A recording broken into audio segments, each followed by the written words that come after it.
আমার ছোট ছেলেও এই স্কুলের একজন ছাত্র, কিন্তু আমার ছেলের আচরণ সুজিত এই স্কুলে যখন লেখাপড়া করতেন তখনই সম্মানের সহিত এবং শিক্ষক ছাত্র সবার মাধ্যমে বসবাস করেছেন।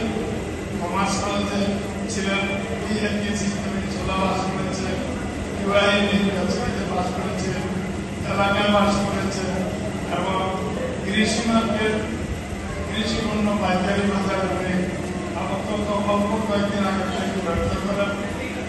তো এলাকার ভিত্তিক ছোট বড় সবার সাথেই চলাফেরা করেছে। আমার ছেলের অনেক বন্ধু বান্ধব আছে, সবাইকে সাথেই চলাফেরা করেছে।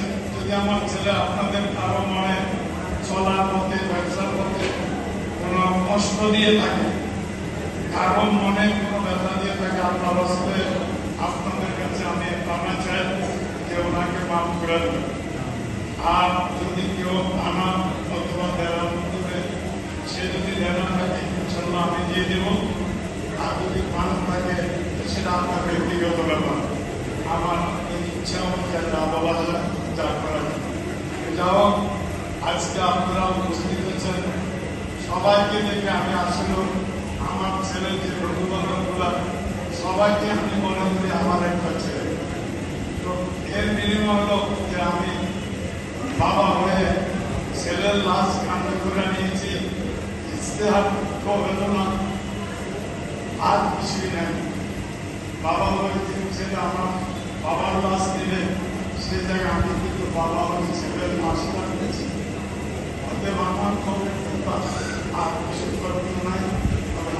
আমার ছেলেকে আপনাকে দয়া করে সবাই ছোট বড় বড় ভাই ছোট ভাই চাচা যারা স্কুলের ছাত্র শিক্ষক এলাকার ছোট বড় সবাইকে আমি করে জানাচ্ছি আমার ছেলেকে অনেক করে তাকে অপরাধ করে থাকতে থাকে বলে দয়া করে আমার ছেলেকে আপনারা একটু দয়া করে আল্লাহ মাফ করে দিলেন।